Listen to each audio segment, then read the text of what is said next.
जय झूलेलाल दोस्तों, अॼु असां ठाहींदासीं होलीअ जा रोट बिल्कुलु ट्रेडिशनल तरीक़े सां। जय झूलेलाल दोस्तों, मां मुस्कान आहूजा और तव्हांजो स्वागत आहे मुंहिंजे चैनल हुनर मुस्कान का सिंधी ते। अचो त रेसिपी शुरू कयूं था। जीअं होलीअ ते होलिका ॿारी वेंदी आहे, उन रीति असां सिंधी जेके आहियूं रोट पचाईंदा आहियूं। अचो त शुरू था कयूं पिया। इन जे लाइ खणंदासीं गुड़। हिते मां 100 ग्राम गुड़ खयो आहे। उनखे असांखे पुसाए रखिणो आहे घटि में घटि अधु कलाकु। हिकु कोप पाणी विझी करे मां गुड़ खे पिसाए रखियो आहे।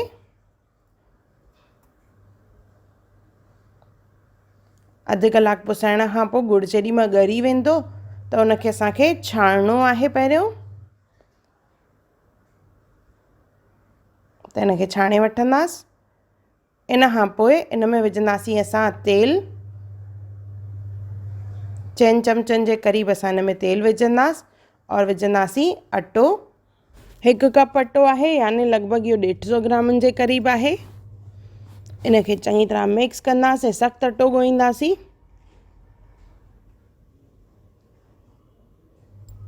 ॾिसो फुल्के खां सख़्तु आहे इहो अटो। हाणे इन मां 2 रोट ठाहींदासीं असां।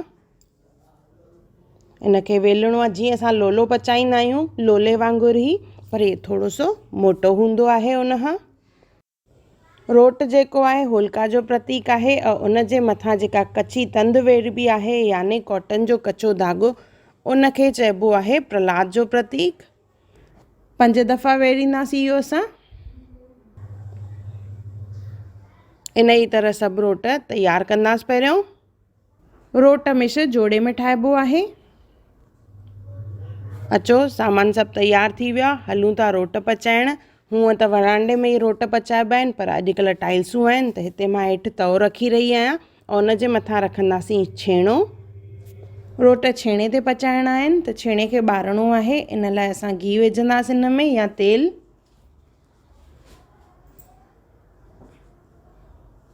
तेल विझी करे इनखे असां ॿारींदासीं। इन में कुझु टाइम लॻंदो आहे जेसिताईं छेणो चङी तरह ॿरे। उन खां पोइ इन ते रोट पचाइबा आहिनि।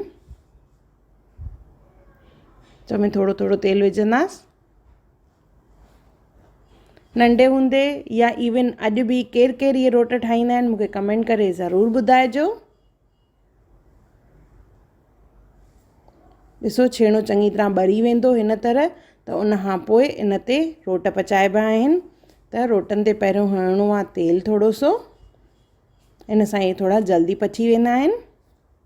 हैंड फैन या न्यूज़पेपर जो इस्तेमालु करे थोरी थोरी हवा ॾींदासीं, जीअं इहे जेके छेणा आहिनि ॿरनि और उन्हनि सां रोट जेके आहिनि जल्दी पची वेंदा आहिनि।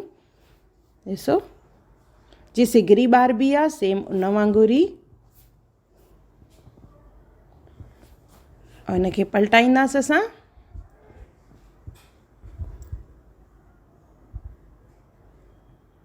इहो गरम हूंदो आहे त चिमटे जो इस्तेमालु कजो या खुरपीअ सां इनखे पलटाइजो। रोट हिते होलिका जो प्रतीक आहे और धाॻो जेको आहे उहो भक्त प्रहलाद जो प्रतीक आहे। कुदरत जो करिश्मो इहो ई आहे इन में। जेॾी महिल इहे रोट पचजंदा आहिनि त इन धाॻे खे कुझु बि न थींदो आहे और रोट चङी तरह पचिजी वेंदो आहे। तव्हां ईअं ई कॾहिं बि धाॻो साड़ींदो फटाफट धाॻो सड़ी वेंदो, पर हिते धाॻो न सड़ंदो आहे। ॾिसो अहिड़ी तरह पलटाए करे ॿिन्ही तरफ़ सां चङी तरह असां रोट खे सेकींदासीं। उन खां पोइ इनखे हिकु कपिड़े सां उघिणो आहे, जीअं काई बि काराइण हूंदी त उहा निकिरी वेंदी। इनखे चङी तरह साफ़ु कंदासीं। इहे असांजा रोट तयारु थी विया आहिनि और ॿिए ॾींहुं धूड़े ॾींहुं असां इन जी पूॼा कंदा आहियूं। उन खां पोइ इहे सभु घर वारनि खे विराईंदा आहियूं। ॾिसो रोट ते अञा धाॻो वेड़ियल आहे। ॿिए ॾींहं ते जंहिं छेणे ते असां रोट पचाया हुआसीं उन जी रख ते असां विझंदासीं गुल। उन खां पोइ उन ते गुलाल रोट जो टुकर विझंदासीं। पहिरियों पूॼा में अर्पण कंदासीं, उन खां पोइ असां खाईंदा आहियूं। गिहर सिंधियुनि जा स्पेशल। उन खां पोइ गुलाल विझंदासीं। हथ जोड़ींदासीं और उन खां पोइ बाक़ी प्रसाद असां घर वारनि में विराईंदासीं। अहिड़े नमूने असां सिंधी होलीअ ॾींहुं रोट ठाहींदा आहियूं। त कंहिंजे कंहिंजे घर में इहे रोट ठहंदा आहिनि मूंखे कमेंट करे ज़रूरु ॿुधाइजो।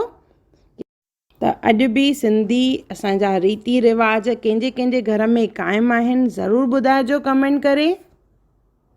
अगरि तव्हांखे मुंहिंजी वीडियो पसंदि आई हुजे त मुंहिंजे चैनल खे ज़रूरु लाइक कजो और मुंहिंजे चैनल खे ज़रूरु सब्सक्राइब कजो और बेल आइकॉन वॼाइण न विसारजो जीअं मुंहिंजी अचण वारी वीडियोस तव्हांखे जल्दी मिलनि। अगरि तव्हांखे मुंहिंजी वीडियो पसंदि आई हुजे त उनखे लाइक कजो, मुंहिंजे चैनल खे सब्सक्राइब कजो, इंस्टाग्राम ते ज़रूरु फॉलो कजो और मुंहिंजी वीडियो खे ज़रूरु शेयर कजो और मुंहिंजो वीडियो ॾिसण लाइ धन्यवाद। हे रोटनि जो वीडियो, इन खां सवाइ मां प्राॻड़ियूं कीअं ठाहिजनि, घेर कीअं ठाहिजनि, थादल और मिल्क रोज़, इन्हनि सभिनी जा वीडियोस मां अपलोड कया आहिनि जेके असां सिंधी शयूं असां होलीअ ते ठाहींदा आहियूं। त मुंहिंजे चैनल हुनर मुस्कान का ते ज़रूरु ॾिसजो।